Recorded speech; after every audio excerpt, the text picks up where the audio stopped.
আজকে বাংলাদেশে বিচার বিভাগের স্বাধীনতা প্রতিষ্ঠা, আইনের শাসন প্রতিষ্ঠা এবং মানবাধিকার প্রতিষ্ঠার পথে একটা ঐতিহাসিক দিন। আজকে আমাদের আনুষ্ঠানিকভাবে বাংলাদেশের সুপ্রিম কোর্টের স্বতন্ত্র সচিবালয় স্থাপন করা হলো।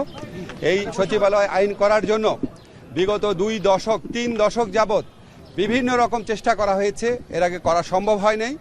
আমাদের অন্তর্বর্তীকালীন সরকার, আমাদের মাননীয় প্রধান উপদেষ্টা ডক্টর মোহাম্মদ ইউনূসের নেতৃত্বে এই আইনটা পাশ হয়েছে এবং এটার পিছনে আমাদের চিফ জাস্টিস, মাননীয় চিফ জাস্টিস বিচারপতি রেফাত আহমেদ, উনি প্রথম থেকে অত্যন্ত উদ্যোগী ভূমিকা পালন করেছেন, আমাদের এনকারেজ করেছেন, গাইড করেছেন। এখন এটা প্রতিষ্ঠিত হলে বাংলাদেশের মানুষের লাভ কী?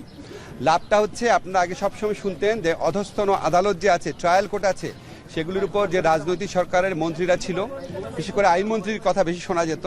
ওনারা অনেক ধরনের খবরদারিত্ব করতেন, কে জামিন পাবে, কে জামিন পাবে না, কি রায় হবে, কিভাবে রায় হবে না, এই সমস্ত কিছু, কোন মামলাটা আগে শুনানি হবে, কোন মামলা হবে না, বিচারকদের পোস্টিং, পদোন্নতি, বদলি, সমস্ত কিছু রাজনৈতিক প্রভাবের মাধ্যমে নিয়ন্ত্রণ করা হতো। এখন আর রাজনৈতিক প্রভাব থাকবে না।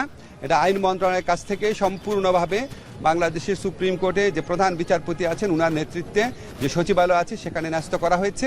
আগামীতে আমরা বিশ্বাস করি এই সচিবালয় বাংলাদেশে আইনের শাসন প্রতিষ্ঠার পথে একটা বিরাট ভূমিকা রাখবে।